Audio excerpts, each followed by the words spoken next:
വളരെ പ്രധാനപ്പെട്ട ഒരു വാർത്തയിലേക്ക് തന്നെയാണ് ആദ്യം. അടിയന്തരാവസ്ഥ കാലത്ത് ജമാഅത്തെ ഇസ്ലാമിയെ നിരോധിച്ചെന്ന് വിദേശ രാജ്യങ്ങളിലേക്ക് കേന്ദ്ര സർക്കാർ നൽകിയ അറിയിപ്പ് കത്തിച്ചു കളഞ്ഞുവെന്ന് വെളിപ്പെടുത്തി മാധ്യമം ഗ്രൂപ്പ് എഡിറ്റർ ഒ അബ്ദുറഹ്മാൻ.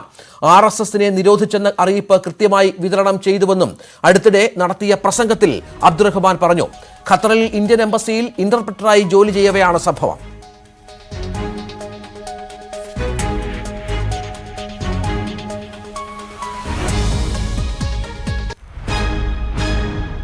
1977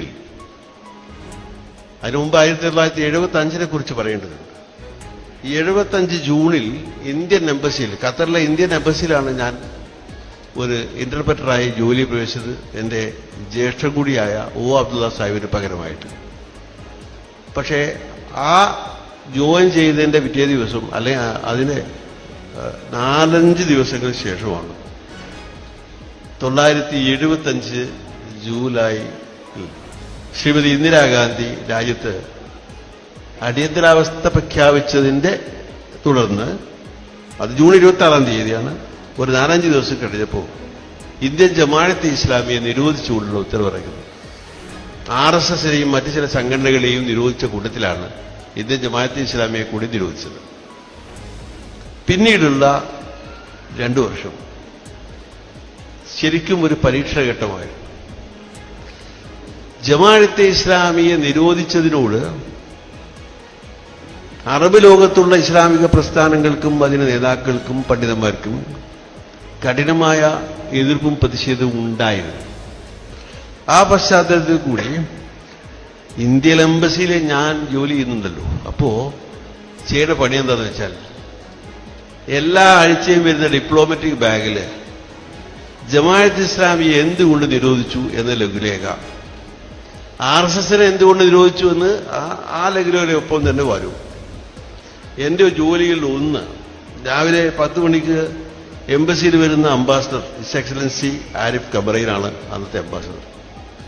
വിളിച്ചെന്നെ എന്നോട് പറയും, ഇതൊക്കെ ഓരോ പത്രസ്ഥാപനങ്ങളിലും ഓഫീസുകളിലും എത്തിക്കണം. RSSനെ എന്തുകൊണ്ട് നിരോധിച്ചു എന്നുള്ളത് എത്തിക്കാൻ പ്രയാസമൊന്നുമില്ല. പക്ഷെ ജമാഅത്തെ ഇസ്ലാമിയെ എന്തുകൊണ്ട് നിരോധിച്ചു എന്ന പച്ചക്കള്ളം അച്ചടിച്ചത് നിത്യേന ഈ പറയുന്ന ഓഫീസുകളിൽ എത്തിക്കേണ്ട ജോലി കൂടി എനിക്കുണ്ട്. മനസ്സാക്ഷിയിൽ നല്ല സംഘടന നടന്ന നിമിഷങ്ങളായിരുന്നു. എന്ന് പറഞ്ഞാൽ ഞാൻ എന്ത് ചെയ്യുമെന്ന് വെച്ചാൽ, RSSനെ നിരോധിച്ചു എന്നുള്ള കാര്യമൊക്കെ അയക്കും, ജമാഅത്തെ ഇസ്ലാമിയെ എന്തുകൊണ്ട് നിരോധിച്ചു എന്നുള്ള കാര്യമൊക്കെ കൂട്ടിവെക്കും, അവസാനം അതിനൊരു തീപ്പെട്ടിക്കുള്ളി ചെലവാക്കും. ഇതാണ് ചെയ്തത്. രാജ്യദ്രോഹമാണോ രാജ്യസ്നേഹമാണോ എന്നതിനോട് ചോദിച്ചിട്ട് കാര്യമില്ല. എന്റെ ഉത്തമ അനുസരിച്ച് ചെയ്യേണ്ടതാണ് ചെയ്തത്. അബ്ദുറഹ്മാന്റെ വിവാദമായ ഈ പ്രസംഗം, അതിൽ അദ്ദേഹം, നമ്മൾ ശ്രദ്ധിക്കേണ്ട ഒരു കാര്യം, അദ്ദേഹം അന്ന് ഇന്ത്യൻ എംബസിയിലെ, ഖത്തർ എംബസിയിലെ ഉദ്യോഗസ്ഥനായിരുന്നു. ഇന്ത്യയുടെ ഖത്തർ എംബസിയിലെ ഉദ്യോഗസ്ഥനായിരുന്നു. വളരെ പ്രധാനപ്പെട്ട ഇന്റർപ്രറ്റർ എന്ന ഒരു പദവിയിൽ. അവിടെ ഈ ലഘുലേഖകൾ, ഡിപ്ലോമാറ്റിക് ബാഗേജ് വഴി അയക്കുന്ന ലഘുലേഖകൾ, അത് കൃത്യമായി മാധ്യമ സ്ഥാപനങ്ങളിലും മറ്റ് ഓഫീസുകളിലും എത്തിക്കേണ്ട ചുമതലയുണ്ടായിരുന്ന ഒരാൾ കൂടിയായിരുന്നു. അവിടെയാണ് അദ്ദേഹം RSSനെയും ജമാഅത്തെ ഇസ്ലാമിയെയും ഇന്ദിരാഗാന്ധി അടിയന്തരാവസ്ഥയെ തുടർന്ന് നിരോധിച്ചിരുന്നു. RSSനെ നിരോധിച്ചു എന്ന വാർത്ത മാത്രം, അത് ഡിപ്ലോമാറ്റിക് ബാഗേജിൽ വരുമ്പോൾ സ്വാഭാവികമായും ഔദ്യോഗിക രേഖയായി തന്നെ വരുന്നൊരു സംഗതിയാണ് കേന്ദ്ര സർക്കാരിൻ്റെ ഭാഗത്ത് നിന്ന്. അത് കൃത്യമായി വിതരണം ചെയ്തു, RSSനെ നിരോധിച്ചു എന്ന കാര്യം. പക്ഷെ ജമാഅത്തെ ഇസ്ലാമിയുമായി ബന്ധപ്പെട്ട് വന്ന ലഘുലേഖകൾ അത് കത്തിച്ചു കളഞ്ഞു എന്ന് അദ്ദേഹം പറഞ്ഞ ഒരു വാക്ക്, ഈ തീപ്പെട്ടി, ഒരു തീപ്പെട്ടിക്കൊള്ളിയുടെ, അത് കൂട്ടിയിടും, ഒരു തീപ്പെട്ടിക്കൊള്ളിയുടെ ഉപയോഗം, അത് ഉപയോഗിച്ചു കത്തിച്ചു കളഞ്ഞു എന്ന് കൃത്യമായി പറയുകയും ചെയ്തു. രാജ്യദ്രോഹമാണോ രാജ്യസ്നേഹമാണോ എന്നറിയില്ല, അത് നിങ്ങൾക്ക് അത്തരത്തിൽ വിവക്ഷിക്കാമെന്നാണ് ജമാഅത്തെ ഇസ്ലാമിയുമായി ബന്ധപ്പെട്ട ഒരു പരിപാടിയിൽ ഒ അബ്ദുറഹ്മാൻ ഇത്തരം ഒരു പ്രസംഗം നടത്തിയത്. മുഹമ്മദ് ഷഹീദ് വളരെ ഗുരുതരമായ ഒരു വെളിപ്പെടുത്തലാണ്. ഇന്ത്യൻ എംബസിയിലെ ഉദ്യോഗസ്ഥനായിരിക്കെ ഇത്തരത്തിലൊരു പണി ചെയ്യുക എന്ന് പറഞ്ഞാൽ അതിനെ അബ്ദുറഹ്മാൻ പറഞ്ഞതുപോലെ രാജ്യദ്രോഹമാണോ രാജ്യസ്നേഹമാണോ എന്നത് നമുക്ക് ആ തരത്തിൽ ഏത് തരത്തിൽ വ്യാഖ്യാനിക്കാമെന്ന് നമ്മുടെ അത് വളരെ പ്രധാനപ്പെട്ട കാര്യം, രാജ്യദ്രോഹമായി തന്നെ മാറുന്ന ഒരു സംഗതിയായി മാറുകയാണ്. ഇത് ഈ തരത്തിൽ പറയുന്നത് എത്രത്തോളം ഗൗരവമായി എടുക്കണം, അതിൻ്റെ മറ്റു വിശദാംശങ്ങൾ എന്തൊക്കെയാണ്?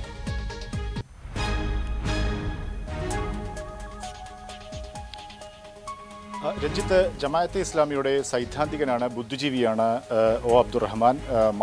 അവരുടെ പ്രസിദ്ധീകരണമായ മാധ്യമം ഗ്രൂപ്പുകളുടെ ഗ്രൂപ്പ് എഡിറ്റർ കൂടിയാണ് അദ്ദേഹമാണ് ഇത്തരമൊരു വെളിപ്പെടുത്തൽ നടത്തിയിരിക്കുന്നത്. ജമാഅത്തെ ഇസ്ലാമിയുടെ തന്നെ സംഘടനാപരമായ ഒരു ക്ലോസ്ഡ് വേദിയിൽ വെച്ചാണ് ഇങ്ങനെ ഒരു പ്രസംഗം നടത്തിയതെന്നാണ് നമുക്ക് ലഭിക്കുന്ന സൂചന. അപ്പോൾ രഞ്ജിത്ത് സൂചിപ്പിച്ചതുപോലെ ഇതിൽ ഏറ്റവും ഗൗരവതരമായ ഒരു പ്രശ്നം ഇന്ത്യൻ എംബസി ഉദ്യോഗസ്ഥനായിരിക്കെ അദ്ദേഹം ഈ ഖത്തറിലെ ഇന്ത്യൻ എംബസി ഉദ്യോഗസ്ഥനായിരുന്നു ആ കാലഘട്ടത്തിൽ.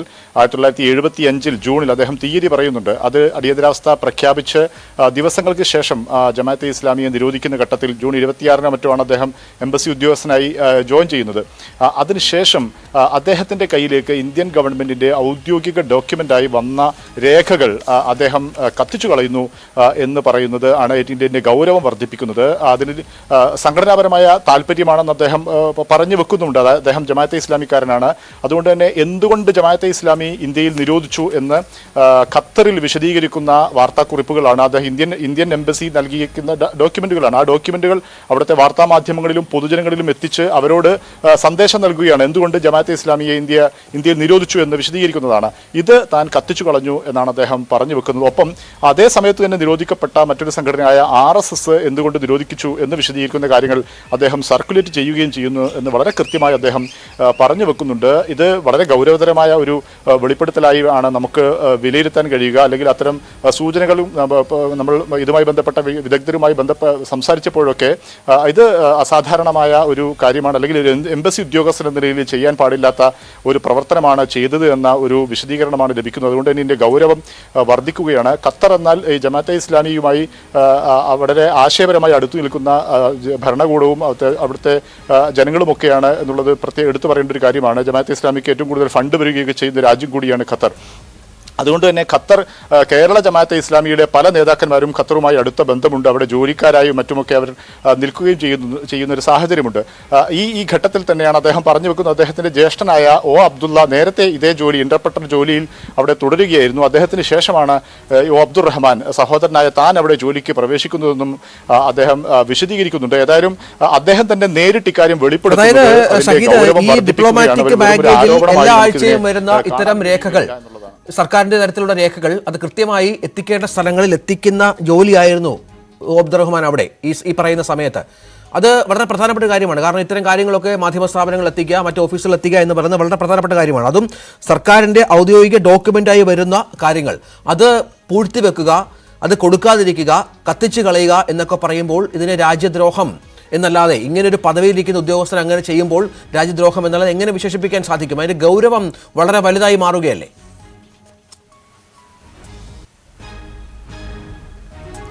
തീർച്ചയായും രഞ്ജിത്ത്, ഞാൻ സൂചിപ്പിച്ചതുപോലെ ജമാഅത്തെ ഇസ്ലാമിയുമായി അടുത്ത ബന്ധമുള്ള ഒരു നാടാണ് ഖത്തർ, അല്ലെങ്കിൽ അത്തരം ഒരു ആശയധാര നിൽക്കുന്നൊരു രാജ്യമാണ്.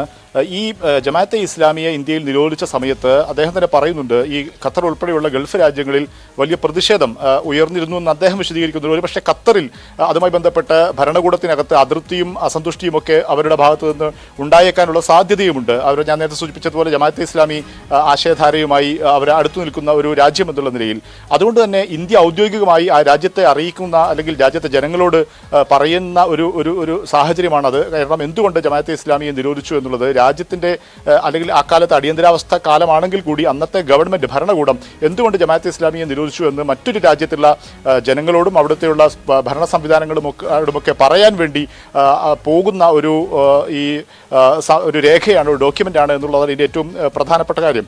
നയതന്ത്ര ബാഗേജ് വഴി അത് അയക്കുകയും ചെയ്യുന്നത്, എംബസിയിൽ അത് എത്തുകയും ചെയ്യുന്നത്, അതിൻ്റെ ഒഫീഷ്യൽ ഡോക്യുമെൻ്റ് എന്നുള്ളതിൻ്റെ സാധൂകരിക്കുന്ന ഒരു കാര്യം തന്നെയാണ്. അദ്ദേഹം തന്നെ പറയുന്നുണ്ട്, അവിടുത്തെ അംബാസഡർ ആയിരുന്ന ആൾ, അദ്ദേഹം തനിക്ക് നേരിട്ട് ഈ കാര്യം മാധ്യമങ്ങൾക്ക് എത്തിക്കുക എന്ന് പറയുന്നത് അവിടുത്തെ പൊതു സംവിധാനങ്ങളെ അവരുടെ ബോധ്യത്തിലേക്ക് ഈ കാര്യം എത്തിക്കുക എന്നുള്ളത് തന്നെയാണ്. ഇന്ത്യൻ ഗവൺമെന്റിന്റെ അഭിപ്രായവും നിലപാടുകളും ഒക്കെ ഖത്തറിലെ പൊതുജനങ്ങളെ അറിയിക്കുക എന്നുള്ള ഒരു രാജ്യത്തിന്റെ തീരുമാനപ്രകാരമായ ഒരു തീരുമാനത്തിനനുസരിച്ചുള്ള ഒരു ജോലിയാണ് എന്നുള്ളതാണ് അതിന്റെ പ്രാധാന്യം. ആ ജോലി അദ്ദേഹം ചെയ്യുന്നില്ല എന്ന് മാത്രമല്ല, ആ ഒഫീഷ്യൽ ഡോക്യുമെന്റ് അദ്ദേഹം കത്തിച്ചു കളഞ്ഞു എന്ന് പറയുമ്പോൾ രഞ്ജിത്ത് സൂചിപ്പിച്ചതുപോലെ അതിന്റെ രാജ്യദ്രോഹ സ്വഭാവത്തിലേക്ക് വരും എന്നുള്ളതാണ് നമുക്ക് ഈ ഘട്ടത്തിൽ പൊതുവെ നമുക്ക് ലഭിക്കുന്ന പുറത്തുനിന്ന് ലഭിക്കുന്ന അത്തരം അഭിപ്രായങ്ങളുമൊക്കെ നമുക്ക് ലഭിക്കുമ്പോൾ ജമാഅത്തയുടെ തന്നെ ഒരു പരിപാടിയിലാണ് ഈ പ്രസംഗം നടത്തുകയെന്ന് മനസ്സിലാകുന്നു ഷഹീദ്. അവിടെ ഈ പറഞ്ഞതുപോലെ താൻ ഈ സംഘടനയോട് കൂറ് പുലർത്തുന്ന ഒരാളാണ് എന്ന് വ്യക്തമാക്കാൻ വേണ്ടി നടത്തിയ പ്രസംഗമാണ്. പക്ഷേ നേരത്തെ പറഞ്ഞതുപോലെ അത് ഇന്ത്യൻ എംബസി ഉദ്യോഗസ്ഥനായിരിക്കുമ്പോൾ ചെയ്ത പണിയാണ് എന്നുള്ളതാണ് പ്രധാനം. നമ്മൾ അല്പം മുമ്പ് അബ്ദുറഹ്മാൻ ഇവിടെ സംസാരിച്ചു. അദ്ദേഹം പറഞ്ഞത് താൻ നേരത്തെ നടത്തിയൊരു പ്രസംഗമാണ്, ഇപ്പോൾ അതിനെക്കുറിച്ച് വിശദീകരിക്കേണ്ട കാര്യമില്ല. കാരണം ഇത് നമ്മളടക്കം ഈ പുറത്തു വന്നപ്പോൾ അതിൻ്റെ ഗൗരവം ഒരുപക്ഷെ അദ്ദേഹത്തിന് മനസ്സിലായി കാണും. അദ്ദേഹം ഈ വിഷയത്തിൽ പ്രതികരിക്കാൻ തയ്യാറായിട്ടില്ല എന്നുള്ളതാണ് എൻ്റെ പുതിയ അപ്ഡേറ്റ്.